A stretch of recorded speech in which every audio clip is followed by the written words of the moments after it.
Облагораживание нашего города в самом разгаре. В Сибае проводятся ремонтно-восстановительные работы. Пожары лучше предотвратить, чем потушить. Об основных причинах и мерах профилактики возгорания смотрите в нашем сюжете. Серые и скучные стены в скором времени обретут яркие краски. Конкурс «Эко-граффити» продолжает набирать обороты. Теперь об этом и другом более подробно. В эфире городского телевидения выпуск новостей, в студии Наиля Ахмедшина. Здравствуйте.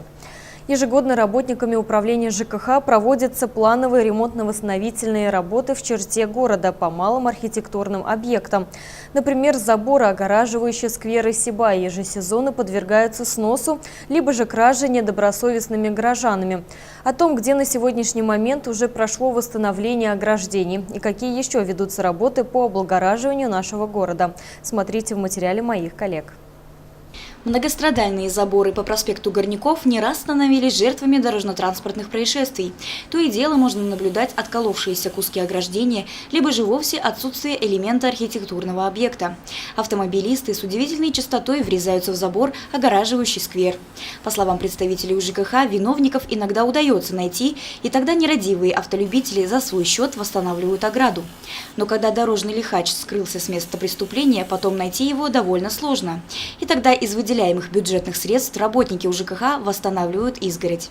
Ежегодно в летний период мы проводим ремонтно-восстановительные работы в черте города, по тем малым архитектурным формам и различным оборудованием, которые находятся на территории города.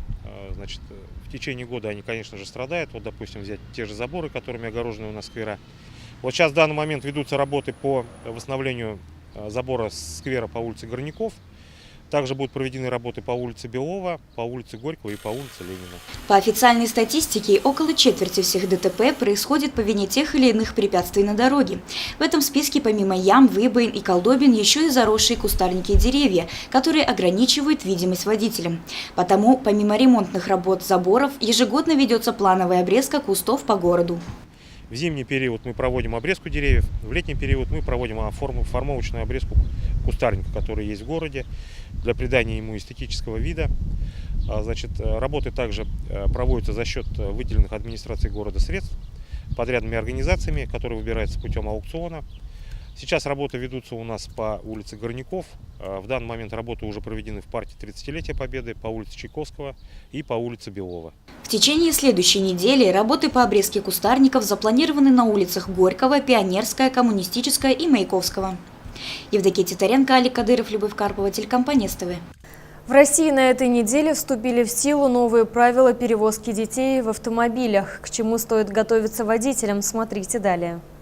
В предыдущей редакции правил дорожного движения говорилось, что перевозка детей до 12 лет на заднем сидении должна осуществляться с использованием автокресла или иных средств, позволяющих пристегнуть ребенка с помощью ремней безопасности, а на переднем сидении только с использованием автокресла. Сейчас же правила перевозки детей в легковом автомобиле и кабине грузового автомобиля прописаны отдельно для детей до 7 лет и для детей от 7 до 12 лет. Детей до 7 лет нужно перевозить или на переднем сиденье, или на заднем, обязательно используя специальное удерживающее устройство или автокресло. А детей с 7 до 12 лет нужно перевозить на заднем сиденье, используя только ремень безопасности, не используя специальное удерживающее устройство или кресло. По данным госавтоинспекции, детские удерживающие устройства позволяют на 80% снизить риск травмирования детей до 4 лет, а детей от 5 до 9 лет на 52%. Небезопасно оставлять детей в машине одних, считают законодатели, и добавили изменения в соответствующую статью. Согласно этому же постановлению, запрещается оставлять детей в салоне автомашины без присмотра совершеннолетних. За нарушение требований правил дорожного движения предусмотрено наказание. Нерадивым водителям будет назначаться административный штраф в размере 3000 рублей. Антон Шерстнев, Айгуль Хамитова, Алик Кадыров, Любовь Карпова, телекомпания СТВ.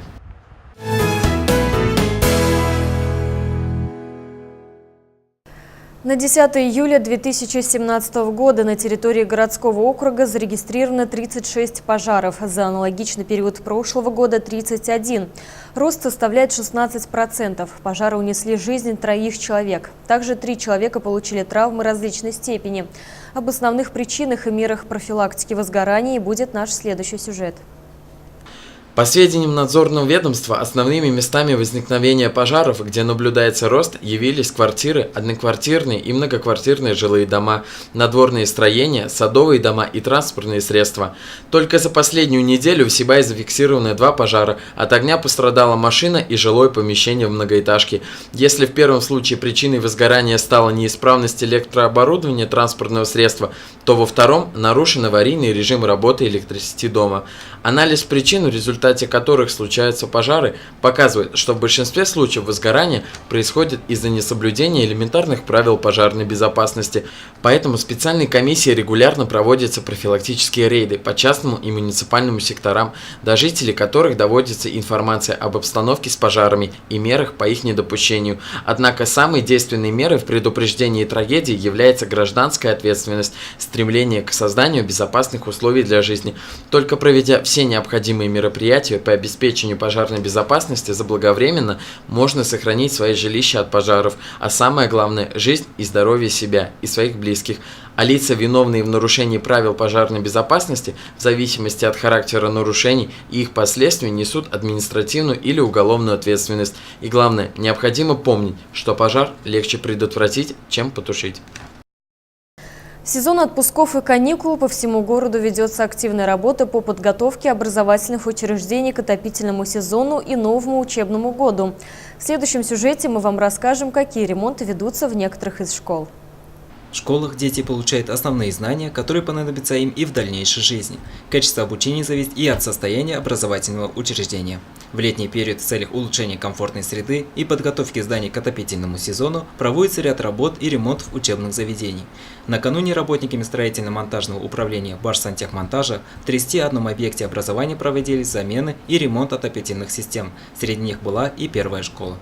На сегодняшний момент в первой школе провели ремонт системы отопления, заменили 38 секций радиаторов, заменили запорную арматуру в количестве 3 штук, заменили краны Маевского. Остальные объекты все полностью у нас задействованы 5 бригад на всех объектах. Ведем работу планомерно, в графике мы успеваем. К отопительному сезону мы, в принципе, уже подготовились на 80-85%. Еще один объект, где идет ремонт и подготовка отопительной системы к зиме, это лицей Ирандык. Здесь проводится ремонт системы водоснабжения, заменили полностью вводной водопровод, заменили узел учета. На сегодняшний момент ведется работа по замене системы отопления частичной, ремонт задвижек. Наша организация провела здесь систему опрессовки. После выявленных замечаний также ведем ремонтные работы. Общее состояние системы по городу мы оцениваем как удовлетворительное. Ряд объектов требует ремонта, мы проводим их. Как утверждают работники Башсантехмонтажа, теперь родителям не придется беспокоиться за здоровье детей во время учебы в зимнее время. Ведь теперь в школах и лицее установлены надежные отопительные системы, так что и образовательный процесс из-за суровых морозов точно не прервется. Данил Алибаев, Олег Кадрыб, Любовь Карпова, телекомпания СТВ.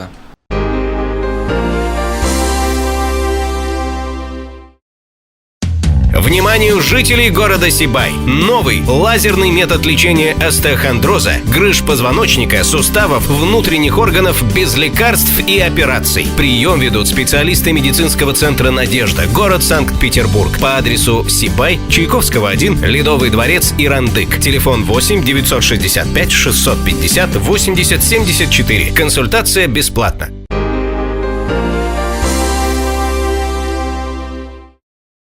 Конкурс «Эко-граффити» продолжает набирать обороты. Напомним, в год экологии коллектив Сибайской студии телерадиовещания объявил экологический конкурс для всех желающих художников города. Все расходные материалы предоставлены спонсором магазином «Автоцентр» по Заки-Валиди 31. Серые скучные стены в скором времени обретут яркие краски и будут радовать прохожих. Наша съемочная группа пообщалась с одним из участников конкурса за непосредственной работой. Подробности смотрите далее.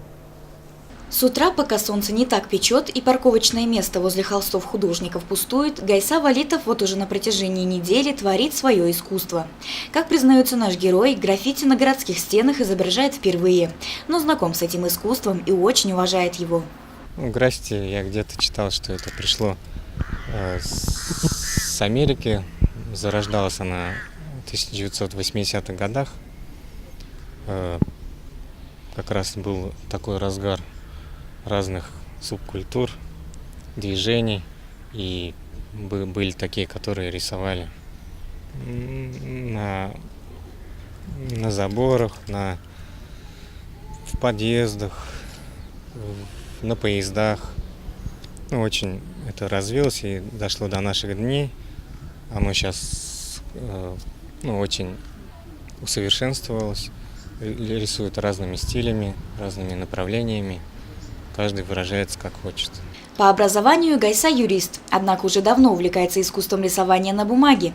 В конкурсе для него главное не победа. Самая большая награда для Гайсы – это то, что он сможет оставить не просто след в архитектуре города, а небольшое произведение искусства со смыслом, глядя на которое сибайцы еще раз смогут вспомнить о важности поддержания чистоты и экологии.